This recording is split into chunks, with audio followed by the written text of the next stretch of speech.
अवैध रेत खनन हो रहा है, उसका पैसा नीचे से ऊपर तक जा रहा है। ऊपर तक कहां? वल्लभ भवन में एक ही कुर्सी तो है ऊपर। नमस्कार, आप देख रहे हैं द न्यूज हाउस और आपके साथ मैं हूं दीपेश जैन। कांग्रेस ने तय किया है कि उपचुनाव जीतने के लिए अब ग्वालियर को अपना सेंटर बनाएगी कांग्रेस और कमलनाथ के लिए वहां पर एक बंगला ढूंढा जा रहा है। ये एक मुद्दा है। इसके साथ साथ कई और मसलों पर चर्चा के लिए इस वक्त हमारे साथ मध्य प्रदेश के नए कैबिनेट मंत्री प्रद्युम्न सिंह तोमर जी इस वक्त हमारे साथ चर्चा मौजूद है। सर, बहुत स्वागत है आपका और सबसे पहले मंत्री बनने की आपको ढेर सारी बधाई। पहले तो आपको धन्यवाद। मैं आप कह रहे थे अभी कि ग्वालियर चंबल संभाग को केंद्र बिंदु बनाया जाएगा चुनाव के लिए। उपचुनाव कराने का जवाबदेह कांग्रेस पार्टी है, क्योंकि आज अगर चुनाव प्रचार के लिए बंगला ढूंढा जा रहा है, उस दिन जिस समय ग्वालियर को ज़रूरत थे वहाँ के नौजवानों को कि रोजगार के लिए कुछ उद्योग स्थापित हों, तो वो रोजगार स्थापित होते तो वहाँ के लोगों को रोजगार मिलता और वो अपने माँ बाप के साथ रहकर उनकी सेवा करते, वो पलायन नहीं करते। वहाँ पे जो टूटी सड़कें, उनके लिए अगर पैसा मिलता, वहाँ के लोगों को स्वच्छ पानी पीने के लिए धनराशि बजट में मिलती, वहाँ के जीएच हॉस्पिटल में भी बाईपास सर्जरी, किसी को हार्ट अटैक हो गया, बाईपास सर्जरी की ज़रूरत है, तो मात्र 2 करोड़ रुपए की बजट की ज़रूरत थी, वो नहीं दिया गया। 1000 बिस्तर का अस्पताल जस की तस स्थिति में खड़ा है।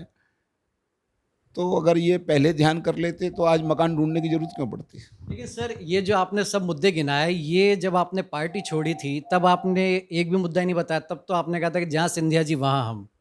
फिर अब ये मुद्दे क्यों याद है?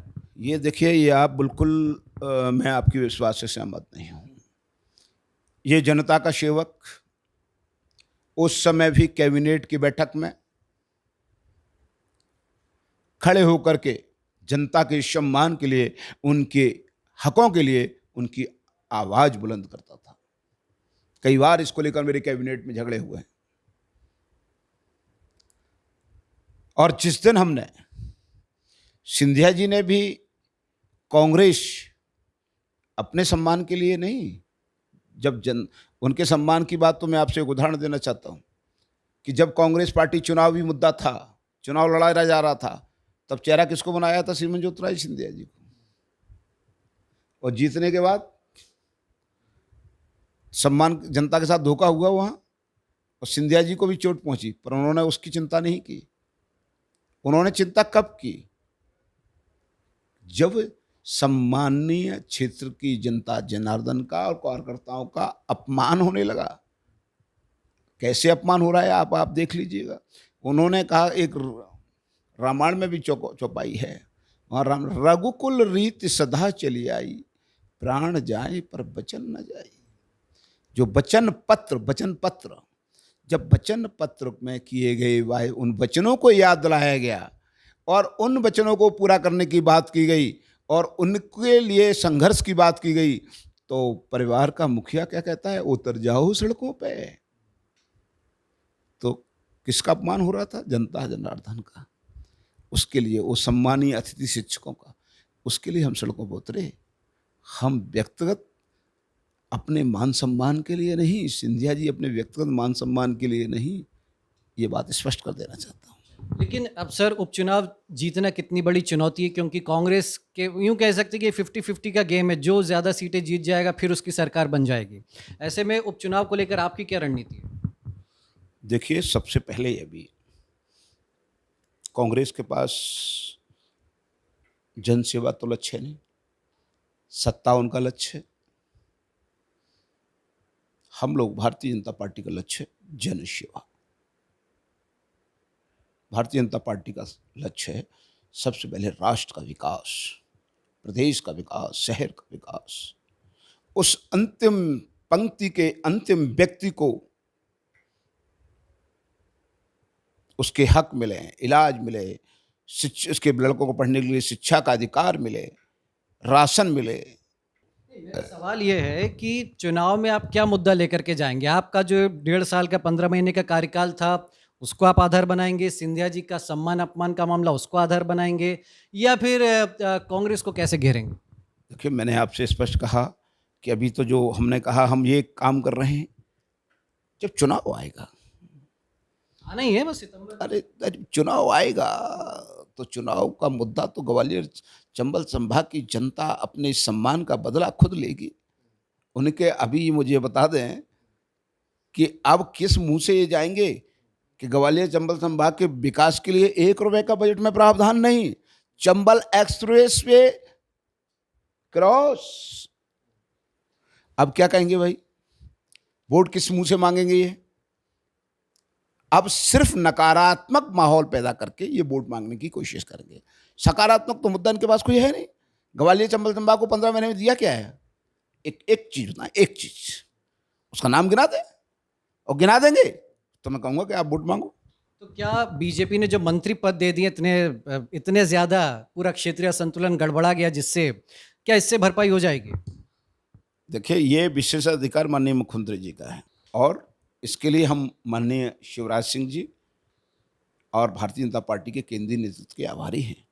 ये नहीं करना है कि भैया मंत्रिमंडल में सिंधिया जी के समर्थकों को नहीं लिया जा रहा है, मंत्रिमंडल का विस्तार नहीं हो रहा है, तो पेट में बड़ा जोर से दर्द हो रहा था, और जैसे ही मंत्रिमंडल बन गया सोई कहने लगे कि उसमें तो सिंधिया समर्थकों का बोलबाला है। अब बोले मैं गलत कर रहा हूं तो बता दो। तो दो बातें उन्हीं को, तो उनके पास कुछ काम है क्या इन सिर्फ आलोचना करने के अलावा?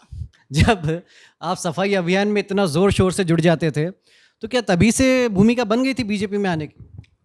नहीं, ये तो सिर्फ ये माननीय देश के प्रधानमंत्री जी का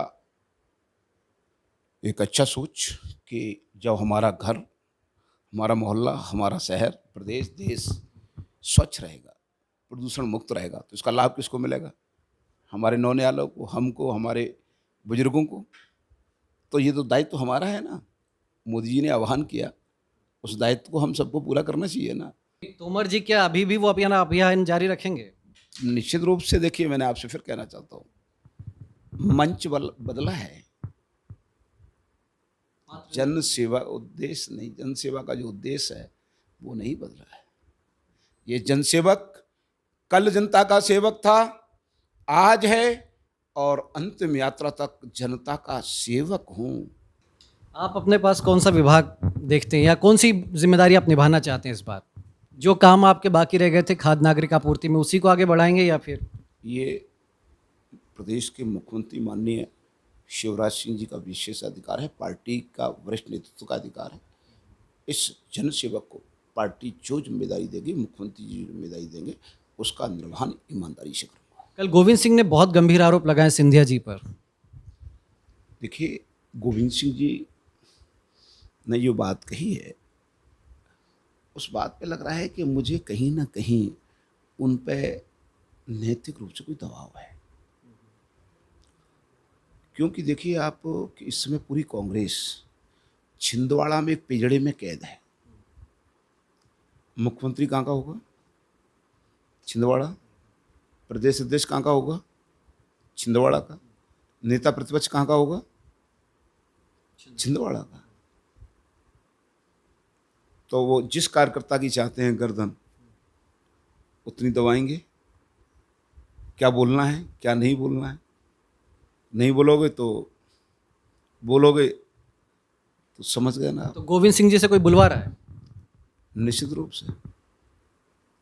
लेकिन वो और तो पहले मैं आपसे एक बात और कह देना चाहता हूँ, इसके अलावा भी मैं वैसे ऐसे वक्तव्य किए डॉक्टर गोविंद सिंह साहब से बड़े सम्मानीय, आशा नहीं करता था।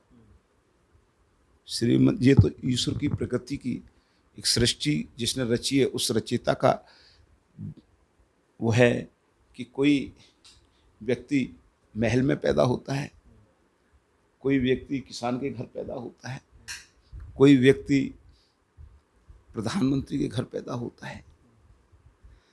तो इसमें श्रीमंत सिंधिया जी का क्या दोष है? श्रीमंत सिंधिया जी ने पहले ही दिन सोने की चम्मच में दूध पिया हो, तो उसमें उनका दोष है क्या? तो ये डॉक्टर गोविंद सिंह जी आरोप लगा रहे हैं, क्या ये आरोप मैं कोई जनता सत्यता महसूस कर रही है क्या? वो कह रहे राजस्व विभाग अपने खेमे के मंत्रियों के पास ही देखना चाहते हैं सिंधिया जी। उनके पास खुद की, मैंने फिर कहा कि डॉक्टर गोविंद सिंह जी ने किस तरीके से कहा है, मैं सिंधिया जी को इसलिए नहीं कि कोई उदाहरण दे के उन्होंने व्यक्तिगत मैं नहीं तथ्यात्मक मुझे बता दो, मैं बहस करने को तैयार हूँ। उन्होंने कहा कि वकीलों ने वहां पर केस लड़ने तक से मेरा कहना है कि तेज तो अभी हाल में आपके खिलाफ लगा दूं, किसी के खिलाफ लगा दूं, कोई, मैंने कहा कि आरोप लगाना कोई, उसका कोई फैसला हो गया आज तक कोई कोर्ट में? कोई निर्णय कुछ है क्या कोई? हाँ, परंतु उन्होंने कहा कि वो उन पर भी अगर चाहे बीजेपी तो उन पर कार्रवाई कर सकती है। नहीं तो बीजेपी, मैं डॉक्टर गोविंद सिंह जी साहब को ये स्मरण दिलाना चाहता हूँ, शायद वो अपना स्मरण भूल गए होंगे कि जब 15 महीने की सरकार थी, वो भी उस कैबिनेट में सदस्य थे, आपके टीवी चैनलों पर भी चला हुआ, उन्हें कहा था अवैध रेत खनन हो रहा है, उसका पैसा नीचे से ऊपर तक जा रहा है। ऊपर तक कहां? वल्लभ भवन में एक ही कुर्सी तो है ऊपर। आज डॉक्टर साहब वो स्मरण क्यों बोल रहे हैं?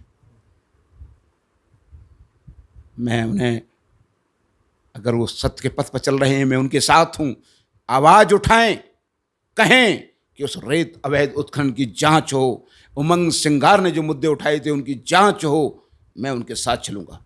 मैं उनका छोटा भाई हूं और साथ चलूंगा और उस लड़ाई में उनका साथ दूंगा।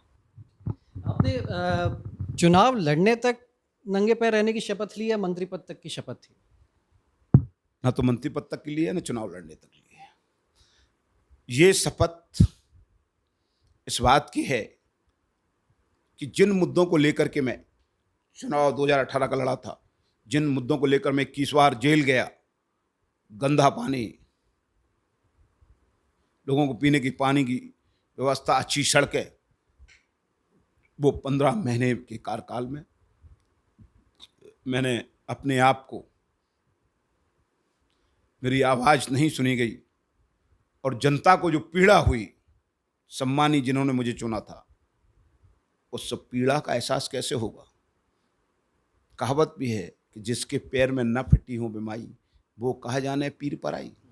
उनकी पीड़ा का एहसास करने के लिए प्रद्युम्न सिंह 45, 47, 48 डिग्री के टेम्परेचर में सड़कों पे घूमा है। और वो तकलीफ एहसास हुई, जब वो तकलीफ एहसास हुई तो उसके निराकरण के लिए मैं दौड़ा दौड़ा माननीय प्रदेश के मुख्यमंत्री शिवराज सिंह जी के पास गया, माननीय श्रीमती ज्योतिराज सिंधिया जी के पास गया, और उन्होंने, मैं आभारी हूँ, उन समस्याओं के समाधान के लिए बजट दिया और उस पानी और कई समस्याओं का समाधान आज 50 से 60% तक हुआ है। जो शेष रह गया है, जिस दिन पूरा हो जाएगा उस दिन चप्पल धारण कर लूँगा। इसमें कितना वक्त लग सकता है? अब ये तो वक्त काम पे है। एक दो सवाल और छोटे छोटे कि प्रद्युम्न तोमर जी बड़े अलग नेचर के मिजाज के हैं और अब आपको उपचुनाव में भी जाना है, तो विभाग पर जो आपको आज जिम्मेदारी मिलने वाली, हो सकता है देर शाम तक विभाग बंटवारा हो जाए, उस पर फोकस कैसे करेंगे, फिर उपचुनाव कैसे लड़ेंगे? बड़ा आपने अजीब प्रश्न किया है, क्योंकि उपचुनाव, आप मेरी बात तो सुन लीजिए। चुनाव के समय में ही क्षेत्र की जनता क्यों याद आए? 15 महीने के आप भी खुद गवाह हो। क्या ये जनता का सेवक 15 महीने मंत्री की कुर्सी से चिपका बैठा रहा? मैं उनकी सेवा की है, अगर सेवा मैंने मन से की है तो मेरा भगवान मुझे प्रसाद देगा, ये विश्वास होना चाहिए। एक आखिरी सवाल, बहुत असंतोष है कैबिनेट विस्तार को लेकर के, अलग अलग बीजेपी की जो मूल कैडर के जो नेता हैं, विधायक हैं, वो नाराज़गी जता रहे हैं। उमा भारती जी ने भी कहा कि बहुत क्षेत्रीय असंतुलन रह गया है, इस पर क्या कहना चाहिए? देखिए, वरिष्ठ नेतृत्व है, मुझे सिर्फ इतना ही कहूँगा कि ऐसी मेरी बात कोई संज्ञान में नहीं आई है, परंतु अगर संज्ञान में होगी तो वरिष्ठ नेतृत्व हमारा, जो साथी विधायक हैं, वो उनके समर्थकों ने पुतले जलाए, विरोध किया। निश्चित रूप से इस मंत्रिमंडल में हमसे ज़्यादा योग्य वरिष्ठ लोग मंत्रिमंडल से रह गए हैं, पर यह निर्णय पार्टी को करना होता है कि सब बैलेंस, कुछ पार्टी ने देखिए नए चेहरों को भी प्रयोग करना चाहे, और इसमें मैं वरिष्ठ नेतृत्व और उन सम्मानी जो हमारे वरिष्ठ नेतृत्व रह गए हैं, उन्होंने आलोचना तो नहीं की। उन्होंने कहा कि पार्टी के लिए हम अपना काम करेंगे, और ये मैं बड़ा सौभाग्यशाली हूँ कि इस पार्टी के अंदर कोई टिक्का टिप्पणी या अपने हकों के लिए नहीं लोग लड़ रहे। यहाँ लोग समाज क्षेत्र के विकास के लिए लड़ रहे हैं, मंत्री पद की लड़ाई नहीं है। ये तो सिर्फ कांग्रेस के पास कोई काम नहीं है। मैंने तुमको पहले ही बचा दिया। मैं फिर आपसे कह रहा हूँ, कांग्रेस के पास कोई काम नहीं बचा है। 3 गुट कह रही है, बोले एक शिवराज, दूसरे महाराज, तीसरे नाराज। अरे ये बता दो, कांग्रेस के अंदर बंटाधार नंबर 1 कौन है, 2 कौन है, 3 कौन? आप बताइए। अरे मैं पूछ रहा हूँ, आप पूछो जरा उनसे, बंटाधार नंबर 1 कौन, 2 कौन, 3 कौन? कितने खेमों में बटी है? यहाँ तो 3 खेमों की बात कर ली उन्होंने, जो कि है नहीं। यहाँ पे भारतीय जनता पार्टी में कोई गुटबंदी नहीं है। यहाँ संगठन की कमान है पूरी तरीके से। वहाँ तो आप जाओ, अभी मुरैना जाओ, भिंड जाओ, ग्वालियर जाओ, कहीं जाओ, चुनाव में जा रहे हैं लोग तो कुर्सियाँ फेंक रही हैं, टिकट। और मैंने पहले ही कह चुका हूँ कि टिकट तो अब किसी छिंदवाड़ा में पैक है। जो जितना बोलेगा उसी को टिकट उतना ही मिलेगा, उतना ही पद मिलेगा। तो ये है प्रद्युम्न सिंह तोमर जी, जिन्होंने देखिए बेबाक बिंदास अंदाज में हमसे ढेर सारे सवालों के जवाब उन्होंने दिए और उन्होंने खुलकर बात की है। और बस देखना यही है कि उपचुनाव के जो अग्नि परीक्षा में उनको उतरना है, उसमें वो कैसे विजय श्री हासिल करते हैं। कैमरामैन संजय अंकिल के साथ द न्यूज़ हाउस के लिए दीपेश जैन। अवैध रेत खनन हो रहा है, उसका पैसा नीचे से ऊपर तक जा रहा है। ऊपर तक कहाँ? वल्लभ भवन में एक ही कुर्सी तो है ऊपर।